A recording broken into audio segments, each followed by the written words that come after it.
नमस्कार दोस्तों, आपके माता पिता, गुरुदेव, भगवान और इष्ट देव सभी को मेरा प्रणाम।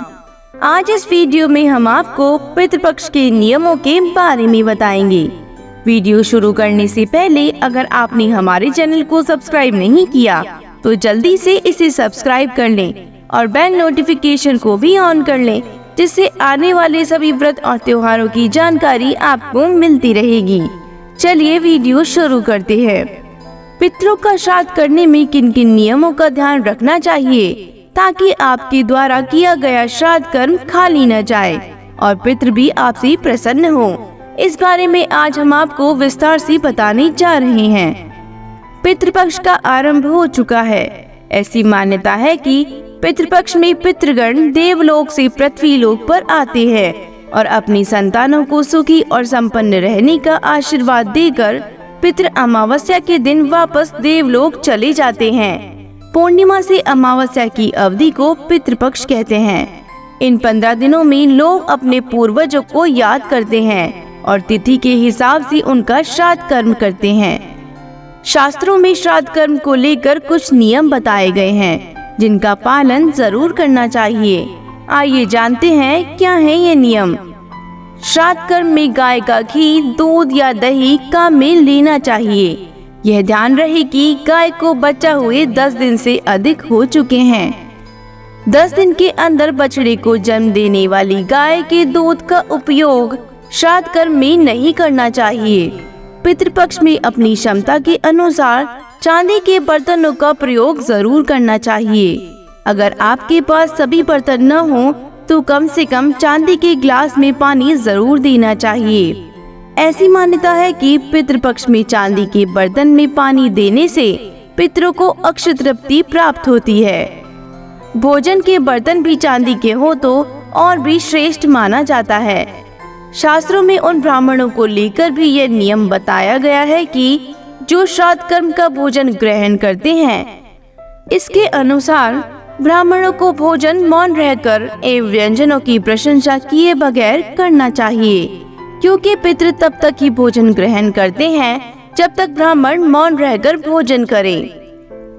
जो पितृ शस्त्र आदि से मारे गए हों, उनका श्राद्ध मुख्य तिथि के अतिरिक्त चतुर्दशी को भी करना चाहिए। इससे वे प्रसन्न होते हैं। श्राद्ध गुप्त रूप से करना चाहिए। आपके द्वारा किए गए पिंडदान पर किसी और की दृष्टि नहीं पड़नी चाहिए। पितृपक्ष में अपने पूर्वजों का श्राद्ध सदैव अपने ही घर में या फिर अपने ही भूमि में करना चाहिए। दूसरे की भूमि पर श्राद्ध नहीं करना चाहिए। वन, पर्वत, तीर्थ स्थान एवं मंदिर दूसरे की भूमि नहीं माने जाते, क्योंकि इन पर किसी का स्वामित्व नहीं माना गया है। अतः इन स्थानों पर श्राद्ध किया जा सकता है।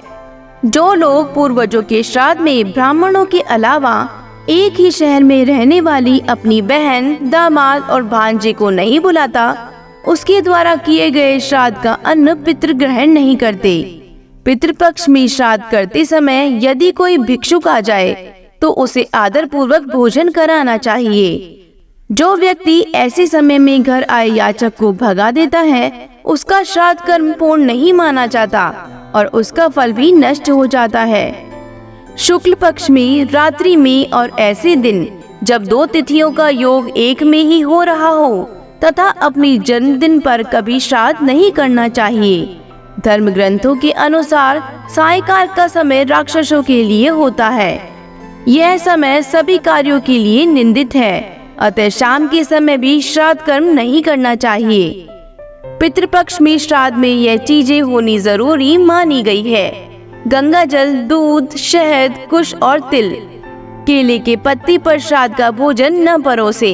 सोना, चांदी, कांसे, तांबे के पात्र उत्तम है। इनके अभाव में पत्तल उपयोग की जा सकती है। पितरों की पसंद का भोजन दूध, दही, घी और शहद के साथ अन्न से बनाए गए पकवान जैसे खीर आदि है। इसलिए ब्राह्मणों को ऐसा भोजन कराने का विशेष ध्यान रखें।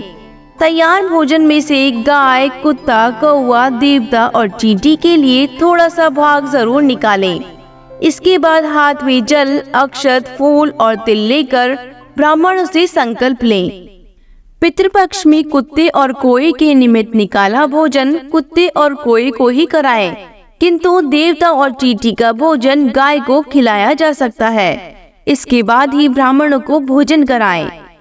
पूरी तृप्ति से भोजन कराने के बाद ब्राह्मणों की मस्तक पर तिलक लगाकर यथाशक्ति कपड़े, अन्न और दक्षिणा दान कर आशीर्वाद पाएं। ब्राह्मणों को भोजन के बाद घर के द्वार तक पूरे सम्मान के साथ विदा करके आएं, क्योंकि ऐसा माना जाता है कि ब्राह्मणों के साथ साथ पितृलोक भी चलते हैं। ब्राह्मणों के भोजन के बाद ही अपने परिजनों, दोस्तों और रिश्तेदारों को भोजन कराएं। पितृदेवता सबका कल्याण करें। हमारे वीडियो में अंत तक बने रहने के लिए आपका बहुत बहुत धन्यवाद।